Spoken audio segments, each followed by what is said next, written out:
Hi. அப்போ நம்ம கமருதீன் நாளைக்கு வராரு போல் ஸ்டேஜில். இன்றைக்கி வந்திருப்பார். அதெல்லாம் கொஞ்சம் கொஞ்சமாக கிடைக்கிது. அவங்க வந்திருக்காங்க ஸ்டேஜில் வந்து. ஏன்னா உலகத்தில் கொலை குத்தம் பண்ணவனே வெளியே சுற்றுதான். ரெட் கார்டு வாங்கிட்டு போனவங்க தானே. சரி எதுக்காக இருந்தாலும் அந்த ஷோவில் நடந்தது அந்த ஷோவிலே மன்னிச்சிட்டா நல்லது. அவங்கள கூட்டிருப்பாங்க போல். அவங்க வந்திருக்காங்க. அவர் வந்திருக்கார் போல். பார்வதி கூட்டிருப்பாங்க. இனி பார்வதிக்கு குத்த போதமோ என்னவோ தெரில, வராமல் இருக்காங்க, வரமாட்டேன்னு சொல்லிட்டாங்க போல். ஆனால் வந்திருந்தா அதிலே எல்லாம் முடிஞ்சிருக்கும். வந்திருக்கலாம், வருவாங்களா இருக்கும். ஏன்னா கமருதீன் வரும்போது பார்வதி வராமல் இருக்க முடியுமா? என்னவோ தெரில. இப்போ கமருதீன் வந்தப்போ நல்லா கையடி வரவேற்பெல்லாம் கிடச்சிச்சான்.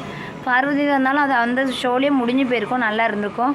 வரட்டும், எல்லாருமே வரட்டும். நந்தினியும் அந்த பொண்ணும் வரட்டும். ஆனால் அந்த பொண்ணு போயிட்டு வெளியே போய் 5 நாள் தான் இருந்தால் 5 நாளில் ஒரு, ஏன்னா அந்த 5 நாள் வச்சு அவங்களுக்கு ஒன்றும் இன்டர்வியூ இருந்தால் பெருசாக கிடைக்கல. அதுக்காண்டி அது முடிஞ்சப்பறம் நிறைய இன்டர்வியூ கிடச்சிச்சு. பிக் பாஸை பற்றி அப்படி இப்படிலாம் சொன்னப்பறம் நிறைய இன்டர்வியூ கிடச்சிச்சு. அதுக்காண்டி பண்ணிச்சேன்னு. ஆனால் அவங்களையும் எல்லாத்தையும் கூடட்டும். என்னால் என்ன பண்ணிட்டு இனிமேல் என்ன வீட்டுக்குள்ளே அந்த இதுக்கு வரல. இப்போ வெளியே வருவாங்களா என்னன்னு பார்க்கலாம். ஃபினாலையில் வருவாங்களா என்னன்னு தெரில, பார்க்கலாம்.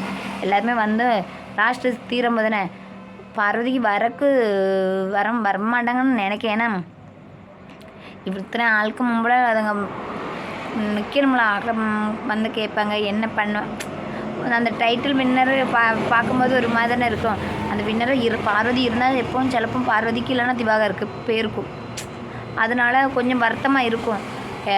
உள்ள கூடலாம் அந்த வீட்டுக்குள்ளே கூடலை எப்படி என்னன்னா, வீட்டுக்குள்ளே கூடாமல் என்ன எப்படி வெளியே ரெட் கார்டு கொடுத்தவங்க எந்த ஊர்லேயும் ரெட் கார்டு கொடுத்தவங்கள ஃபினாலையில் வர கூட மாட்டாங்க. ஆனால் கூப்பிட்ருக்காங்கன்னா அவங்க பெரிய மனசு தான்.